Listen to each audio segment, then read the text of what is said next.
क्या आपको पता है वर्ल्ड वॉर 2 में सोवियत यूनियन और रशियन मिलिट्री सर्विसेज ने जर्मन आर्मी के खिलाफ 40,000 से भी ज्यादा कुत्तों को अपनी फौज में शामिल किया था। जर्मन टैंक्स के खिलाफ इस्तेमाल होने वाले इन कुत्तों को एंटी टैंक डॉग्स के नाम से याद किया जाता है। वैसे तो इनको जंग के दौरान फर्स्ट एड और फूड डिलीवरी के लिए ट्रेन किया गया था, लेकिन फिर सोवियत को ख्याल आया कि क्यों ना इनको जर्मन टैंक्स उड़ाने के लिए इस्तेमाल किया जाए। यह एक ऐसा काम था जिसके लिए कुत्तों को भरपूर ट्रेनिंग कराने की जरूरत थी, पर उस समय सोवियत आर्मी के पास कोई खास ट्रेनिंग स्कूल नहीं थी। लेकिन 1935 में उन्होंने कई सर्कस ट्रेनर्स और एनिमल साइंटिस्ट को अपने साथ शामिल कर लिया। आइडिया ये था कि एक बॉम्ब को कुत्ते के ऊपर बांधकर दुश्मन के टैंक्स के पास भेजा जाएगा। वहां पहुंचने पर कुत्ता एक लीवर को अपने दांतों से खींचेगा तो बॉम्ब वही गिर जाएगा और फिर कुत्ता वापस अपने ट्रेनर के पास आ जाएगा। इसके बाद इस बॉम्ब को टाइमर या फिर रिमोट कंट्रोल के जरिए से फोड़ दिया जाएगा। अगर ट्रेन जर्मन शेफर्ड की बात की जाए तो ये काम उनके लिए बिल्कुल भी मुश्किल नहीं था। कुत्तों के एक ग्रुप को ट्रेनिंग दी गई, लेकिन 6 महीने की ट्रेनिंग के बाद भी कोई भी कुत्ता इस टास्क को कंप्लीट नहीं कर पाया। उसकी वजह ये थी कि उनको एक खड़ी हुई टैंक के ऊपर ट्रेनिंग दी जा रही थी और जब टेस्टिंग के दौरान उनको नई लोकेशन पे और चलती हुई टैंक के सामने ये टास्क दिया गया तो कुत्ते कंफ्यूज हो जाते थे कि आखिर बॉम्ब को गिराना कहाँ पर है। और इस बात के काफी चांसेस थे कि मैदानी जंग में कुत्ते ये बॉम्ब वापस अपने ट्रेनर के पास लेकर आएंगे। सिर्फ इतना ही नहीं, अगर इनमें टाइमर बॉम्ब्स लगाए गए होते तो वापस आकर उल्टा सोवियत के बीच में ही फट सकते थे। इस प्रॉब्लम को सॉल्व करने के लिए एक नया आइडिया अपनाया गया। इस बार कुत्तों पे ऐसे बॉम्ब लगाए गए जो कि किसी भी चीज से टच होते ही फट जाएंगे। जाहिर है इसमें कुत्ते की भी जान जाएगी। इस नए आइडिया को हकीकत में बदलने के लिए पहले कुत्तों को भूखा रखा जाता था और उनको ट्रेनिंग दी जाती थी कि टैंक के नीचे उनका खाना लटका हुआ है। जैसे ही कुत्ते टैंक के नीचे कूदेंगे, डेटोनेटर पे प्रेशर पड़ेगा और वो कुत्ते के साथ ही फट जाएगा। इस बार सोवियत ने कुत्तों को असली बैटलफील्ड वाली ट्रेनिंग देनी शुरू कर दी, जिसमें जलती हुई टैंक के नीचे कूदना और सैनिकों की गन शॉट्स और धमाकों की आवाजों से भी उनको अलर्ट किया जाता था।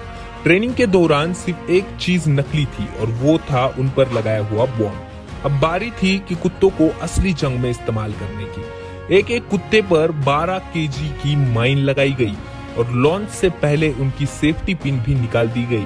लकड़ी के लीवर से ऐसा मैकेनिज्म बनाया गया कि जैसे ही कुत्ता टैंक के नीचे कूदेगा, उन पर लगाई गई माइन खुद ब खुद फट जाएगी। टैंक ऊपर से कितने भी मजबूत क्यों ना हो, पर उसके नीचे ब्लास्ट करने से पूरे टैंक को आसानी से नॉन वर्किंग बनाया जा सकता है। 1941 में 30 कुत्तों को पहली बार जर्मन टैंक्स पर छोड़ा गया। सोवियत को इस बार बिल्कुल भी अंदाजा नहीं था कि उनकी ट्रेनिंग में एक बहुत ही बड़ा डिफॉल्ट था। असल जंग के मैदान में सोवियत के छोड़े हुए कुत्ते जर्मन टैंक्स के करीब तो पहुंच जाते थे, लेकिन इनमें से ज्यादातर कुत्ते टैंक्स के नीचे ही नहीं जाते थे। उल्टा वो जर्मन सोल्जर्स के फायर की वजह से घबरा कर वापस सोवियत के पास आते और उनके बीच ही फट जाते थे। सोवियत को समझ नहीं आ रहा था कि आखिर ये कुत्ते जर्मन टैंक्स के नीचे क्यों नहीं कूद रहे।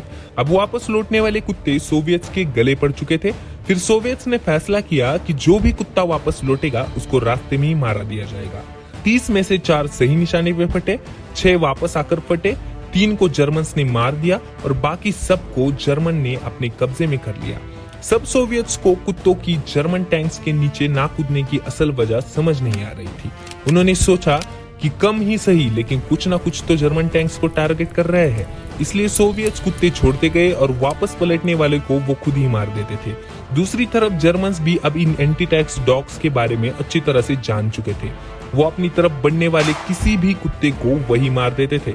लॉन्च किए गए कुत्ते या तो जर्मन टैंक्स के नीचे फट जाते थे या उनको पहुंचने से पहले ही मार दिया जाता था, और बचे हुए कुत्ते जो वापस लौटते थे उनको सोवियत मार देते थे। ये पूरी हिस्ट्री में एक ऐसा दौर था जिसमें सबसे ज्यादा कुत्तों को मारा गया था। बाद में इस प्रॉब्लम का सॉल्यूशन निकला कि कुत्तों को सोवियत ने जिन टैंक्स के नीचे कूदने की ट्रेनिंग दी थी उनमें डीजल इंजन लगाया हुआ था, जबकि जर्मन की टैंक्स पेट्रोल पे चलती थी। और ट्रेनिंग में कुत्तों को डीजल की स्मेल से इंट्रो किया गया था।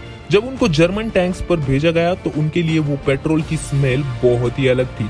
सोवियत को जब ये प्रॉब्लम समझ आया तब तक बहुत देर हो चुकी थी।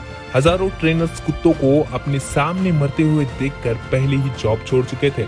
इस वजह से सोवियत का ये आइडिया बुरी तरह से फ्लॉप हो चुका था और 1942 के बाद ये ट्रेनिंग स्कूल भी बंद कर दिए गए। आशा करता हूँ कि ये वीडियो आपको बहुत पसंद आई होगी। चैनल को लाइक, शेयर, सब्सक्राइब करना बिल्कुल मत भूलना। धन्यवाद।